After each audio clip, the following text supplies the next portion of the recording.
আসসালামু আলাইকুম। আশা করি সবাই ভালো আছেন আর আমি আলহামদুলিল্লাহ অনেক ভালো আছি। তো আজকে একটা টপিক নিয়ে আমি বাগানে এসেছি যা আপনাদের সঙ্গে শেয়ার করব। আমার বাগানটা কিন্তু একবারই লো বাজেটে করা। কারণ আমি খুব কম একদম ইনভেস্ট করেছি এবং ভবিষ্যতে চেষ্টা করব যেন ইনভেস্ট করতে না হয়। আমি প্রত্যেকটা ফলন থেকে বীজ নিয়ে রাখার চেষ্টা করব, যেন পরবর্তীতে বীজটাও কিনতে না হয়।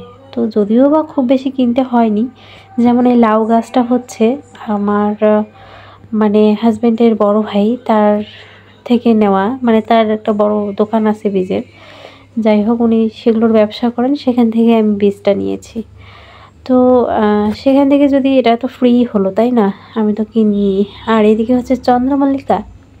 চন্দ্রমল্লিকা হচ্ছে গত বছর আমি দুটো গাছ নিয়েছিলাম। একটা হচ্ছে এই ছোট ছোট পমপম না কি বলে এটা, আর একটা হচ্ছে সাদা বড় চন্দ্রমল্লিকা। তো এই সাদা বড় চন্দ্রমল্লিকা যেটা, সেটার গাছটা মানে মূল গাছটা গত বছরই মারা গিয়েছে। তবে সেখান থেকে কিছু ডাল আমি নিয়ে চারা করেছিলাম। সেই চারাগুলো এবার আমি সেই চারা থেকে আবার চারা করেছি। মানে এই যে বড় গাছটা দেখতেছেন, এখান থেকে ডাল নিয়ে নিয়ে আমি বাকি চারাগুলো করেছি এবং এই গাছটাও অনেকটা সুন্দর হয়েছে।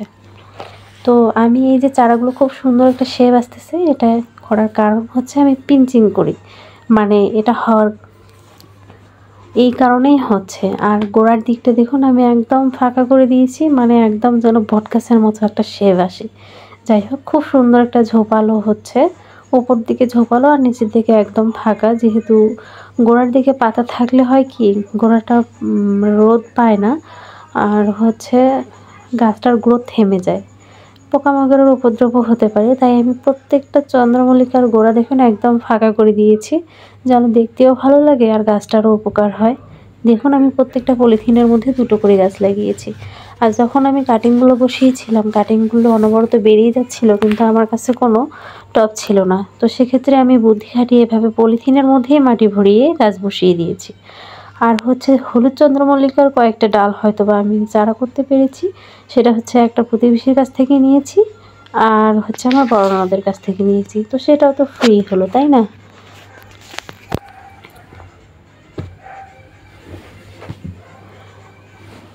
তো এই হলো চন্দ্রমল্লিকা ফ্রিতে গাছ। যাই হোক, গত বছরের গাছগুলো যদি আমি একটু ভালো করে না রাখতাম, তাহলে এবছর হয়তো বা চন্দ্রমল্লিকা আমাকে আবারও কিনতে হতো। তো এই যে লো বাজেটের গাছ করার একটা ট্রিক্স, সেটা হচ্ছে চারাগুলোকে আপনাকে এই বছর আবার যখন ফুল দেবে তখন অন্তত 2-1টা গাছ আপনাকে কাটিং করে রেখে দিতে হবে, যাতে করে পরবর্তী মানে যদি আল্লাহ বাঁচায় রাখে তো পরের বছর আপনারা আরও চারা করে করে গাছ করতে পারবেন। আর দেখুন একটা ছোট্ট টবের মধ্যে, তো সেই যে টবের মধ্যে দেখুন আস্তে আস্তে চারাও নিচ দিয়ে বের হচ্ছে। তো এগুলোর থেকেও আমি চারা করতে পারি ইচ্ছা করলে। আমার যেহেতু এখন আর চারার দরকার নেই, তবে তারপরেও আমি চেষ্টা করব 2-3টা চারা করার। যেহেতু শীতের আগেই চারা করেছি, তো শীতের সময় যেন আরও ফুল পাই, একদম শীতের শেষ অবধি সেরকম ছোট ছোট কয়েকটা চারা আমি রেখে দিব। আর ঝাঁকালো করার একটা মূল মানে কাজ হচ্ছে, সেটা হচ্ছে পিঞ্চিং করা। আর এই যে এই নয়নতারাগুলো দেখতেছেন, এগুলো কিন্তু আমি কিনে নিই। এই যে যেটা নাড়তেছি হালকা কালার, সেটা হচ্ছে আমার ভাগ্নি যে কিনে নিয়ে এসেছিলো, তার থেকে একটা ডাল নিয়ে এসে আমি কাটিং থেকে এই চারাটা করেছি। আর এই যে এটা টকটকা লাল কালার, মানে লাল নয়, মেরুন বলা যায়। তো এটা হচ্ছে আমার বড় যা গত বছর একটা গাছ কিনে সেখান থেকে অনেকগুলো বীজ কালেক্ট করে চারা করেছিল, আমি সেখান থেকে একটা চারা নিয়েছি। আর এই যে গোলাপটা দেখতে পাচ্ছেন, এখানে সব থেকে বড় যেটা সেটা কিনেছি, মানে প্রথমে যেটাতে হাত দিয়েছিলাম। আর এগুলো হচ্ছে কাটিং থেকে করা, এটাও কাটিং থেকে করা। আর এই দুটো এবছর আমি এই কয়েকদিন আগে কিনেছি, সেটা হচ্ছে হাজারি গোলাপ। তো এইগুলোর থেকে আমি চারা করবো, যেহেতু এগুলো আমি কোথাও পাইনি, যার কারণে চারা করতে পারিনি, তাই এবার আমি কিনে নিয়েছি। আর এই যে নয়নতারা দেখতে পাচ্ছেন দেশি ভ্যারাইটির, এটা তো সব জায়গায় পাওয়া যায়, কেনা লাগেনি, বড় আমার মেজো ননদের কাছ থেকে নিয়ে এসেছি। আর এই যে সুন্দর কালারের জবা দুটো কালার দেখতে পাচ্ছেন, এগুলোও কিন্তু ডাল থেকে করা। আমি এক প্রতিবেশীর বাসা থেকে ডাল নিয়ে এসেছি, এবং কার বাসা থেকে নিয়ে এসেছি সেটাও কিন্তু একটা ভিডিওর মাধ্যমে আপনাদের সঙ্গে শেয়ার করেছিলাম। আপনারা যদি আমার ভিডিওগুলো স্ক্রল করে দেখতে থাকেন আগের ভিডিওগুলো, সেগুলো দেখতে পাবেন। আর এই যে একটা হাসনা হেনা, এটা হচ্ছে আমার বড় জায়ের কাছ থেকে একটা ডাল মানে উনি ছেটিয়ে ফেলে দিচ্ছিলেন ডালগুলো, সেখান থেকে একটা বসিয়ে দিয়েছি, ব্যাস চারা হয়ে গিয়েছে। আর এই যে অপরাজিতা, এই অপরাজিতাটাও আর এক প্রতিবেশীর বাসায় অনেকগুলো চারা হয়েছিল, আমি সেখান থেকে একটা চারা নিয়ে এসে বসিয়ে এরকম করে মানে রেখে দিয়েছি। তো প্রায় 1-1.5 বছর হয়ে গেল গাছটা, আমি ফেলিনি। আমার ইচ্ছা হচ্ছে এই গাছটাকে আমি বনসাই লুক দিব। তো বারবার কাটিং করে রাখতেছি, তবে আসলে আমি রিপোর্ট করতে পারতেছি না, রিপোর্ট করলে গাছটা আরও সতেজ হয়ে উঠবে। আর এই যে গন্ধরাজ গাছটা দেখতে পাচ্ছেন, গন্ধরাজ গাছটা গত বছর কিনেছি। গত বছর একটা ফুল হয়েছিল আর হয়নি, তবে এবছর এখনও হয়নি। আর এই জিনিয়াগুলো হচ্ছে এক প্রতিবেশীর কাছ থেকে আমি চারা কালেক্ট করে রেখেছি। আর এই গাঁদা গাছগুলো তো ডাল থেকে করেছি, মানে কাটিং থেকে করেছি, সেটা তো আপনাদের সঙ্গে শেয়ারই করেছি। কারণ গত বছর আমি 12 মাসি একটা গাঁদা কিনেছিলাম, যেটা একদম মরো মরো অবস্থায় যখন গিয়েছে তখন আমি কয়েকটা ডাল এক জায়গায় বসিয়ে রেখেছিলাম। তো সেখান থেকে সেই ডাল থেকে অনেক গাছ হয়েছিল, সেই গাছ থেকে আমি আবার কাটিং করে করে এবছর এভাবে চারা করেছি। দেখুন এই যে এরকম ছোট ছোট ডাল কেটে কেটে আমি চারা করেছি।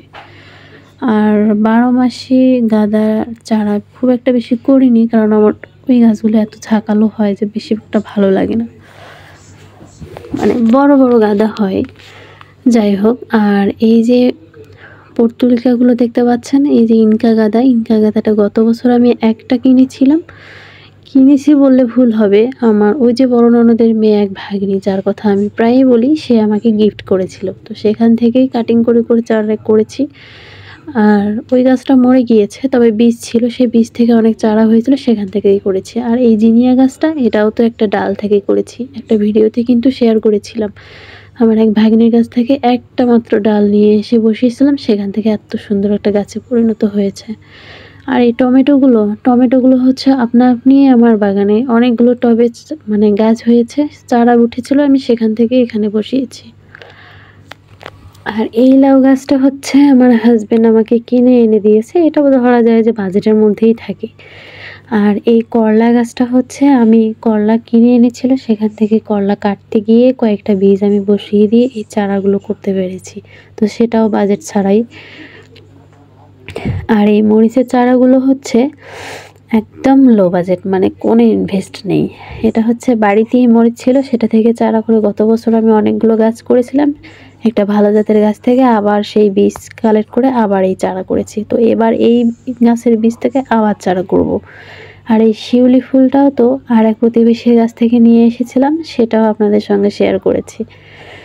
আর এদিকে হচ্ছে তুলসী গাছটাও আমার ননদ দিয়েছে, আমি চেয়েছিলাম যে আমার বাগানে একটা তুলসী গাছ রাখবো তাই। আর বেগুন গাছ, এটাই হালকা একটু বাজেট, আমি একবার 20 টাকা দিয়ে 30টা চারা এনেছি, আর দুটো নিয়ে এসেছি নার্সারি থেকে তাল বেগুন, সেটা হচ্ছে 30 টাকা করে নিয়েছে, তো 60 টাকার দুটো চারা নিয়ে এসেছিলাম। আর লো বাজেটের মধ্যে এই গাছগুলো বলা যায়। আমি চারা করেছি ডাল থেকে, বেগুনের চারা, ডাল মানে বেগুনের কাটিং থেকেই চারা করা যায়, এই প্রথম আমি করলাম। এই যে ছোট্ট একটা গাছ, সেটাও ডাল থেকে করেছি। আর এদিকে দুটো করলা গাছও উঠতেছে, এটাও কিন্তু বাজেট ছাড়াই হচ্ছে। আর এই যে লেবু গাছগুলো দেখতে পাচ্ছেন, এটা হচ্ছে আমার বোনের বাসায় অনেক সুন্দর একটা গাছ ছিল, সেখান থেকে ডাল নিচে হেলে সেখানে চারা তৈরি হয়েছিল, সেটা আমার বোন এসে আমাকে দিয়েছে। আর এইদিকে দেখুন এই যে ডালিয়াটা কিন্তু আমি প্রতিবেশীর কাছ থেকে কাটিং নিয়ে এসেছি, সেটাও আপনারা জানেন ভালো করেই। আর হচ্ছে এই যে একটা আমার লিলি না কি বলে, এই ফুলটাও কিন্তু আমি আমার বাবার বাসা থেকে নিয়ে এসেছি। আর এই যে মালটাটা দেখতে পাচ্ছেন, এটা হচ্ছে বীজ থেকে করা। আর অ্যালোভেরাগুলোও আমি আমার বাবার বাসা থেকে একটা গাছ নিয়ে এসেছি, সেটা থেকেই এতগুলো গাছ। আর মেহেদি গাছটা তো মেহেদির ডাল থেকেই করেছি। আর এই পান গাছটা হচ্ছে আমার ননদ আমাকে ডাল দিয়েছে, সেটা থেকে চারা হয়েছে। আর দেখুন প্রত্যেকটা গাছেই প্রায় বাজেট ছাড়া। আর এই বীজগুলো আমাকে আমার বোন দিয়েছে ওর শ্বশুরবাড়ি থেকে, ধনে বীজ মানে পাট শাকের বীজ, এগুলো দিয়েছে, লাউয়ের বীজ, করলা বীজ, যাই হোক। আর এই যে অ্যালামন্ডা গাছের ডালটাও কিন্তু আমি প্রতিবেশীর কাছ থেকে নিয়েছি। আর এদিকে নাপা শাকের বীজটা আমার হাজব্যান্ড এনে দিয়েছে, এটা অবশ্য বাজেটের মধ্যেই পড়ে। যাই হোক, আর এই পুঁই শাকটাও কিন্তু আমার ননদের বাসায় পুঁই শাক হয়েছিল, সেখান থেকে বীজ এনে গত বছর চারা করেছিলাম, সেখান থেকে অবশ্য এবছর আবার রয়েছে আর কি। যাই হোক, এটা বাজেট ছাড়া। আর এই যে রেইন লিলি, এটাও বাজেট ছাড়া, আমি একখান থেকে নিয়ে এসেছিলাম। আর এই সাদা রেইন লিলিটা যে আমি প্রতিবেশীর কাছ থেকে নিয়ে এসেছি, সেটাও শেয়ার করেছি। আর ডায়ান্থাসটা তো কাটিং থেকে করেছি। আর এই মরিচ দেখুন, আবার আমি মরিচ মানে বাজার থেকে মরিচ এনেছি, সেখান থেকে একটার থেকে আমি চারা করেছি। আর এটাও লো বাজেটের, মানে ডাল থেকে। আর ডালিম গাছ দুটো অবশ্য কিনে এনেছি।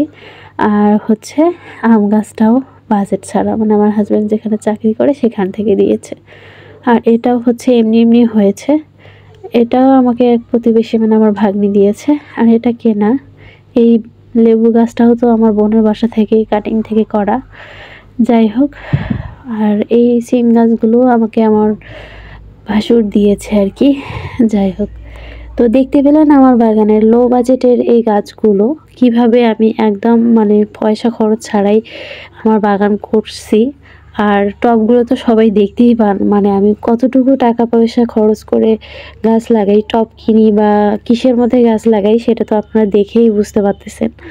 আমি খুব বেশি একটা টব কিনিনি, শখের বশে 2-1টা কিনেছি, তবে ক্যারেটগুলো কিনেছি, তাও খুব কম দামে। তো এইভাবে আপনারাও চেষ্টা করুন খুব কম বাজেটে শুধু শখের বশে বাগান করতে গিয়ে দেখুন অনেক গাছ হয়ে গিয়েছে। তো যাই হোক, আর বেশি কথা বলবো না।